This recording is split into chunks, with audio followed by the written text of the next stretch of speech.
Have you ever been told you're too quiet, when in truth, you were just listening too deeply? This world often rewards the loudest voices, the quickest reactions, and the boldest declarations. But what if silence doesn't mean absence? What if it means presence so profound it cannot be explained? Some people don't speak unless it matters. They notice the tone behind the words, the tension between pauses, the story beneath someone's eyes. They carry an inner world so vivid, so vast, that ordinary conversation can feel like wading through shallow water with an ocean inside their chest. These are the deep souls, not cold, not distant, but woven of depth that the surface world struggles to hold. You see, there's a kind of person whose presence is slow burning. They do not flood the room with charisma. They do not chase the spotlight, but their stillness makes others question themselves. They sit in corners and see patterns. They remember what others forget. They care more than they can say, and this is often misunderstood. As children, they are called shy.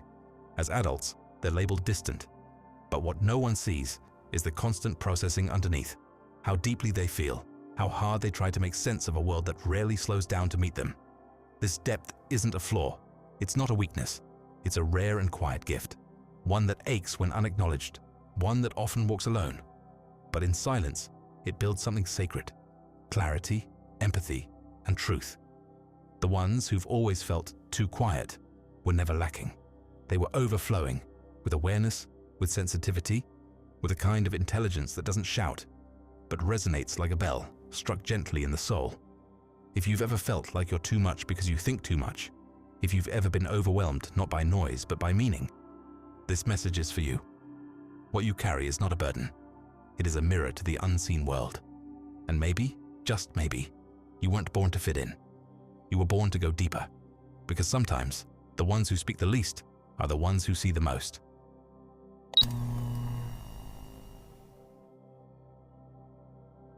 Have you ever wondered why you can't seem to let things go, even when others move on so easily? Why one offhand comment, a distant tone, or a shift in someone's energy can linger in your mind for hours or days, echoing, unfolding, reappearing in your dreams? For deep thinkers, this isn't a weakness, it's wiring. And the very mind that notices so much is the same one that feels so much. You were never made to move on quickly because your soul was designed to process fully. In today's world, that can feel like a curse. You might feel like you're too sensitive or too much. You may even feel broken.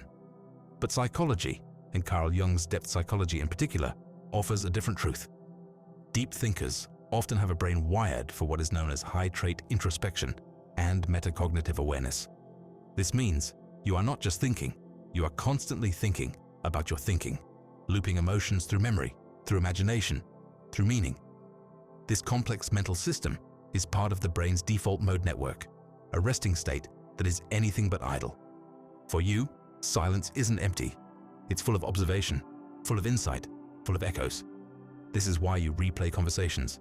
It's why you sense emotional shifts before words are spoken. It's why your mind can't stop scanning the past, the present, the invisible. The same energy that lets you write poetry from a single moment is the same energy that makes a misunderstanding feel like heartbreak. It's not overthinking. It's a nervous system trying to metabolize meaning. But what happens when that beautiful complexity is misunderstood? When your quiet reflection is labeled as being too intense? When your slowness to respond is mistaken for disinterest? Often, those with deep neural awareness are judged as detached or avoidant, when in truth, they're simply processing too much, too fast in a world that demands speed over depth. And this misunderstanding creates isolation. Carl Jung believed that the unconscious speaks not just through dreams, but through the quiet background noise of our lives. How we feel when we're alone, how we respond when we're hurt, and how deeply we carry others' emotions without realizing it. Jung saw sensitivity not as fragility, but as a doorway to wisdom. Yet without conscious grounding, this depth becomes overwhelming. You begin to question yourself. Is something wrong with me? Why does everyone else seem unaffected? But here's a more healing question. What if your depth is the very thing that will one day heal someone else? What if your sensitivity isn't a problem, but a compass? In a culture that numbs emotion, your ability to feel is a form of remembering, of reconnecting, of reviving something human that the world desperately needs. So the next time you feel too much, pause. Honor it. That rush of emotion is not weakness. It is a signal. It is the mind's way of telling you something here matters. And maybe it's not about fixing yourself to match the pace of the world. Maybe it's about slowing down the world just enough to meet the miracle of your own mind. Would you still call yourself broken if you realized your sensitivity was sacred?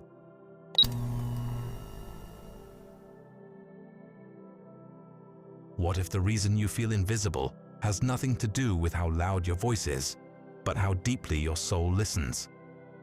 There's a peculiar kind of loneliness that no one warns you about. The kind that emerges not from being alone, but from being surrounded by people who don't see you. You smile in conversations that skim the surface. You nod along as the room vibrates with noise, yet you feel as if you're floating somewhere far above it, watching it all unfold like a scene in a film that no longer includes you. This isn't introversion. This isn't shyness. This is something deeper, something existential. You don't long for attention. You long for attunement. And in a world that rewards speed, volume, and constant interaction, those who feel deeply, who think slowly, who process the world in symbols and subtlety, often feel like ghosts walking through a world of noise. Think of the mother in a busy household who gives everything to her family, yet no one ever asks her how she's really doing. Or the man who sits at the dinner table, surrounded by friends, but who hasn't spoken his truth in years because he knows they won't understand it. Or the middle-aged woman at work, whose ideas are profound, but often go unheard in meetings because her words aren't fast or flashy enough to interrupt the flow. These people aren't disconnected. They're misattuned. They aren't silent because they have nothing to say. They are silent because the world rarely offers a pause long enough for their truth to land. Carl Jung would say this is not a social failure. It is a spiritual summons. The ache you feel is the tension between your surface role and your authentic inner being. Jung believed that the psyche longs for resonance, not just recognition. The self, in his theory, isn't built through popularity or being well-liked. It is formed in the quiet integration of your unique experience, your truth, your shadow, your longing. When that process is blocked, when no one reflects it back to you, you begin to feel invisible, not to the world, but to yourself. You lose the mirror that confirms, I exist here as I am, not just as I perform. So let me ask you, when was the last time someone looked into your eyes and truly saw you? Not just your job title, your age, your smile, but the story behind your silence. When did you last feel met, not managed? And if you can't recall it, what does that say about the world you're in?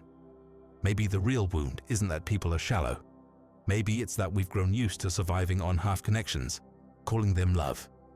And maybe your quiet is not a weakness, but a sacred filter, one that refuses to trade truth for applause. What if your loneliness isn't a sign you're broken, but proof that your soul is still intact, still seeking depth in a world addicted to surfaces? Comment below if you've ever felt surrounded, yet unseen. You're not alone in this silent ache.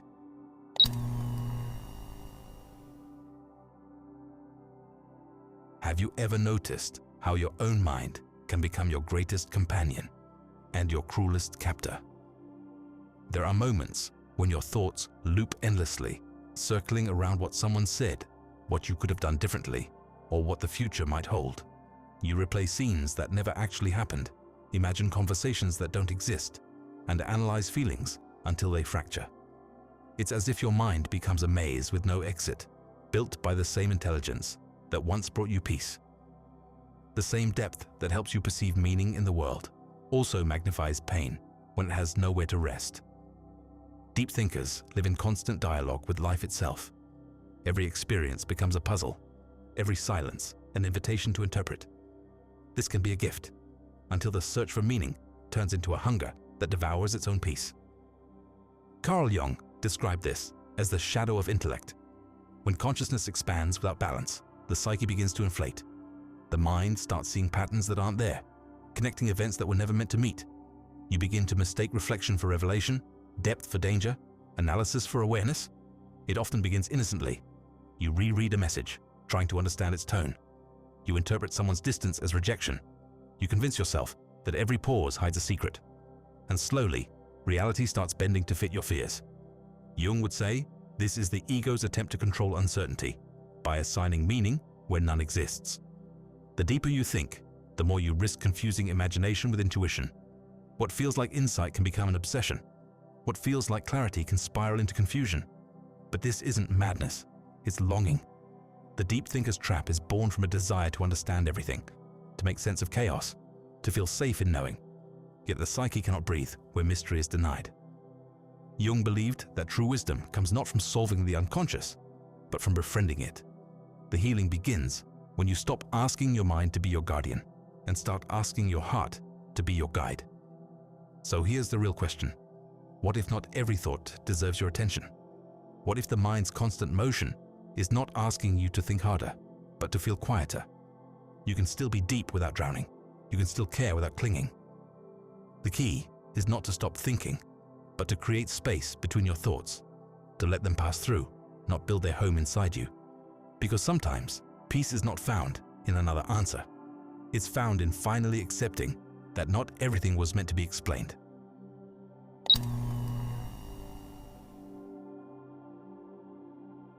Have you ever wondered why certain memories return not as mere thoughts, but as vivid, immersive experiences that seem to hijack your present moment?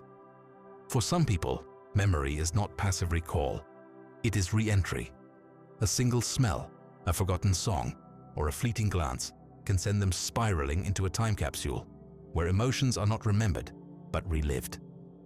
These are not just people with good memories. They are deep processors, those whose minds and hearts are wired for what Carl Jung called depth encoding, the ability to store an experience not only as a fact, but as a felt reality, complete with the emotional vibration, symbolic weight, and psychic meaning of the moment itself. In Jungian terms, these memories are not just recollections. They are archetypal echoes. They trigger something older, deeper, and often collective. The pain of a breakup is not just about that relationship. It touches the ancient wound of abandonment. The joy of a child's laughter is not only about parenting. It might awaken the inner child who never felt safe to play. For people with this form of psychic depth, life is not a linear sequence of events. It's a layered, symbolic unfolding. Every experience becomes a portal into the self, a new reel in the ongoing psychological film of individuation. But here lies the paradox. What happens when these memory movies become traps? When they start playing on repeat, louder than the present, and more vivid than real-time life? Many who walk this path silently suffer. Their bodies are in the present, but their emotions remain hijacked by unresolved scenes from the past. It isn't nostalgia, it's a kind of inner captivity. Even in stillness, the mind plays reruns. And sometimes, healing begins not with silence, but with a question. Am I rewatching this memory to understand it, or to remain loyal to an outdated identity that pain created? Jung suggested that the psyche repeats what it does not yet complete. And in those repetitive loops, we find the shadow, the part of ourselves that is trying to speak through memory. That heartbreak that returns again and again is not asking to be remembered. It's asking to be reintegrated, to be seen differently, to be given new meaning. What if the reason your most painful memories return isn't to punish you, but to guide you? What if you're not broken, but being summoned? Healing for these souls is not about forgetting. It is about reseeing, reframing the memory from victimhood to wisdom, from collapse to growth. And that process, Jung taught, requires dialogue with the unconscious. Ask yourself, what does this memory symbolize in my life? What archetype does it activate? What lesson have I not yet claimed? If every memory is a movie, perhaps the goal is not to escape it, but to become the conscious director of the narrative you once felt powerless in. So, what scenes are asking you to be rewritten? And are you finally ready to stop watching and start editing your story?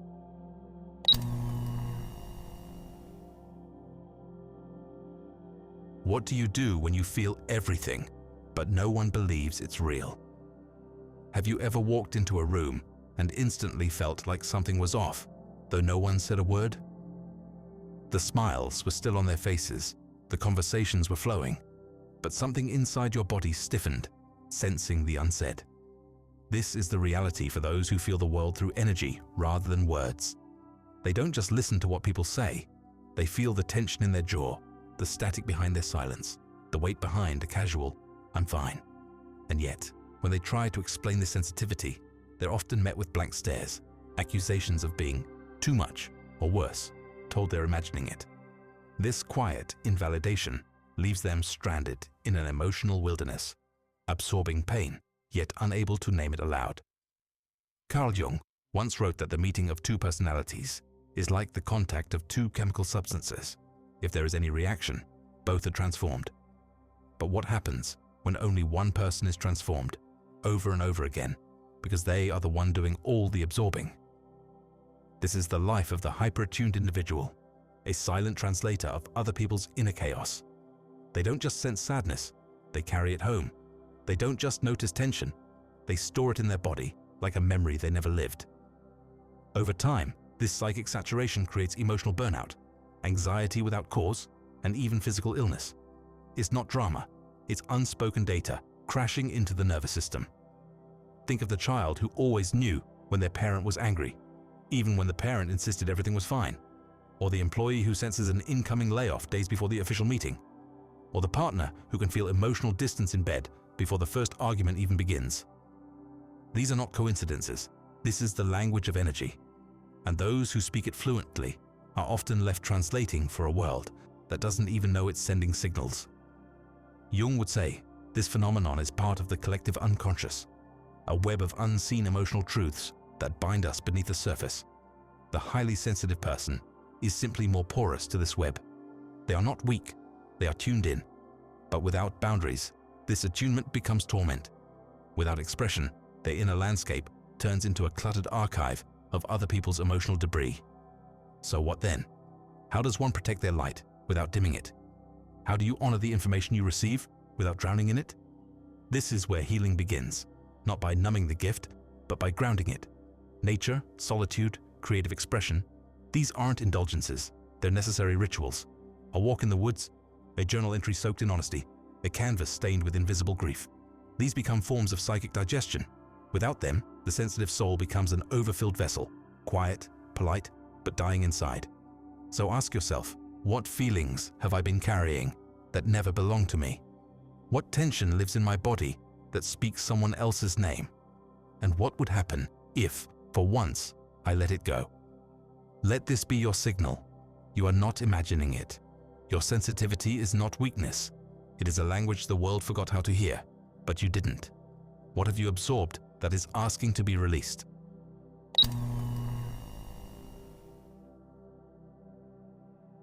What if your overthinking isn't a flaw, but a sign that your emotions are speaking louder than your logic ever could? Most deep thinkers are not just battling their thoughts. They're wrestling with emotions that their minds are trying to make sense of. The irony is that thinking more is rarely the cure. The real transformation begins when they learn to feel less, not by suppressing their emotions, but by disentangling from the emotions that aren't theirs, the ones that have been stored, replayed, and carried far past their expiration. This shift doesn't mean becoming numb. It means finally choosing peace over patterns. Imagine this. You've spent your entire life solving problems with your intellect. You analyze your relationships, replay conversations in your head, read between the lines, and study human behavior like a living library. But somewhere along the way, your brilliance became a burden. You stopped feeling joy in the moment because you were too busy dissecting it. You stopped trusting love because you were too focused on anticipating loss. You stopped sleeping deeply because your mind wouldn't rest without understanding why something happened. That isn't intelligence. That's emotional survival. Carl Jung believed that neurosis is often the result of a conflict between consciousness and the unconscious. When you feel too much and can't make sense of it, your mind steps in to compensate. But it doesn't always help. The mind loops, obsesses, and creates stories, not to heal you, but to protect you from the unknown. And in doing so, it often keeps you trapped in cycles of pain, disguised as clarity. So the answer isn't to think more, it's to feel less of what isn't yours and more of what actually nourishes you. Take the man who spent years reanalyzing a failed relationship, believing if he could just understand why it ended, he'd finally heal. But healing didn't come from clarity. It came when he felt safe enough to stop thinking and start grieving. or the woman who used spiritual analysis to decode every emotional trigger, until she realized what she really needed was to feel the warmth of sunlight on her skin without giving it a deeper meaning. Their lives didn't change because they found all the answers. They changed because they finally allowed themselves to just be. Jung would say this is individuation, the process of becoming whole, not perfect, not omniscient. Whole, a mind that observes rather than controls, a heart that feels but doesn't flood, a self that sees meaning but isn't imprisoned by it. So what if your next breakthrough isn't another insight? What if it's learning how to sit still, watch a leaf fall, drink your coffee slowly, and not explain it to yourself? What if the peace you've been thinking your way toward has been waiting in the space between thoughts, asking only for your presence? What would happen if you stopped analyzing and started allowing?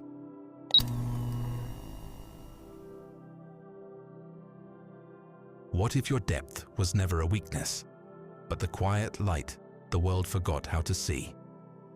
In a world that rewards speed, surface, and performance, being someone who feels deeply, thinks symbolically, and lives with emotional texture can feel like exile.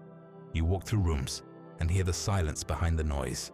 You sit in conversations and notice the things people never say. You feel full in a world obsessed with being fast, and because of that, you've questioned yourself more times than you can count. But what if the ache to fit in was never your soul's desire? What if it was your conditioning, trying to erase the very gift that made you irreplaceable? Carl Jung taught that individuation is not about blending in. It is about becoming whole. The path to wholeness, however, is not paved with applause. It is shaped by turning inward, not to escape the world, but to understand why we were shaped by it in the first place. This is the paradox of depth. You see so clearly that you forget not everyone else does, and that can make you feel lonely. But that loneliness is also a lighthouse. It is calling you not to abandon your depth, but to live from it. Do not perform it. Do not explain it. Live it. You do not need to post every insight. You do not need to decode every moment. You do not need to carry the emotional weight of others just because you can sense it. Healing is the moment you realize you're allowed to protect your energy without guilt. It is choosing one silent walk over 100 noisy opinions. It is known that presence is louder than explanation. It is understood that you do not need to prove your intelligence with complexity. Your stillness is your wisdom. And the more you live from that stillness, the more others begin to feel safe in their own. Your calm becomes a mirror. Your way of noticing becomes medicine. Your refusal to shrink your perception becomes a quiet revolution. Not because you're shouting, but because you're not. You teach others what truth feels like, not by forcing it into words, but by embodying it without apology. So the invitation is this. Stop asking if you're too much. Stop wondering if you're broken because you don't move like the world does. You are not here to mimic the shallow. You are here to honor the unseen. Let your depth be the rhythm you walk to. Let your silence be sacred. Let your presence be the permission others forgot they needed. Because in the end, depth in a shallow world is its own kind of light. Have you ever been told you're too intense, too quiet, too reflective? What if those qualities are your rarest strengths? If this touched something sacred inside you, don't let it fade into silence. Like this video, subscribe, and turn on notifications. Your presence here is not just support, it's resonance. And if you feel moved to give back, your donation becomes a quiet but powerful gesture that helps keep this light alive for others still walking in the dark.